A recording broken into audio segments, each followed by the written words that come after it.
নমস্কার বন্ধুরা, আপনারা সবাই কেমন আছেন? আমি ভালো আছি, আশা করি আপনারাও ভালো আছেন। আজকে বানাচ্ছি বাদামের খাজা। চলুন শুরু করা যাক। প্রথমেই নিয়ে নিয়েছি বাদাম, 250 থেকে 300 গ্রাম বাদাম নিয়ে নিয়েছি। এবার বাদামগুলোকে আমরা ছাড়িয়ে নেব খোসা।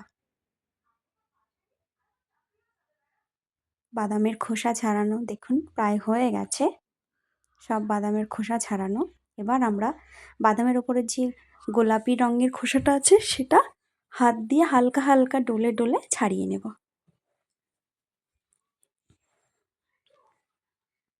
সমস্ত খোসা ছাড়ানো হয়ে গেছে, বাদামগুলো আমাদের পরিষ্কার হয়ে গেছে।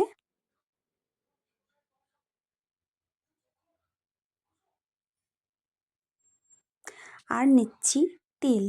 এগুলো কালো তেল, আমি একটু পরিষ্কার করার চেষ্টা করেছি, যতটা হয়েছে পরিষ্কার দেখুন তাও কালো রয়েছে। এবার নিচ্ছি ছোলা গুড়। কড়াইতে গুড় দিয়ে ভালো করে জ্বালিয়ে নিতে হবে।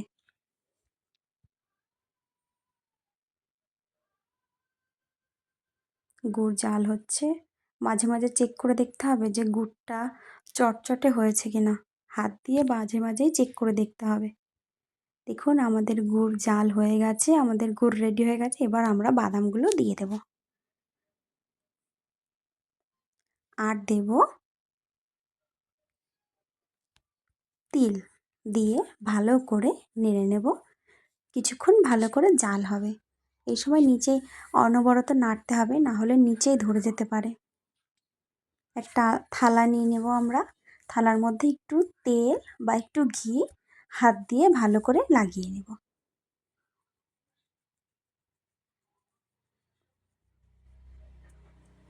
আমাদের দেখুন মিশ্রণটা আমাদের রেডি হয়ে গেছে। এবার আমরা থালাটার মধ্যে বাদাম আর তিলের মিশ্রণটা ঢেলে দেব। ঢেলে থালাটা হালকা হালকা করে একটু নাড়িয়ে নেব, যাতে চারিদিকটা খুব ভালো করে ছড়িয়ে যায়। ব্যাস, এবার আমরা ঠান্ডা হতে দেব। হ্যাঁ বন্ধুরা, যারা আমাকে এখনও সাবস্ক্রাইব করেননি, প্লিজ আমার চ্যানেলটাকে সাবস্ক্রাইব করে দিন আর একটা করে লাইক করে দেবেন। ওকে বন্ধুরা, দেখুন আমাদের খাজা কিন্তু ঠান্ডা হয়ে গেছে, জমেও গেছে। এবার আমরা একটা ছুরির সাহায্যে খাজাগুলোকে কেটে নেব।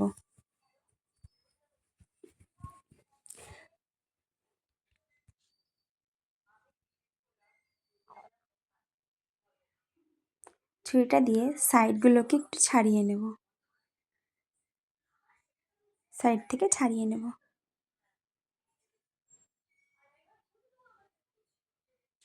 তারপরে ছোট বড় লম্বা গোল, লম্বা চৌকো, যেমন আপনার শেপ পছন্দ তেমন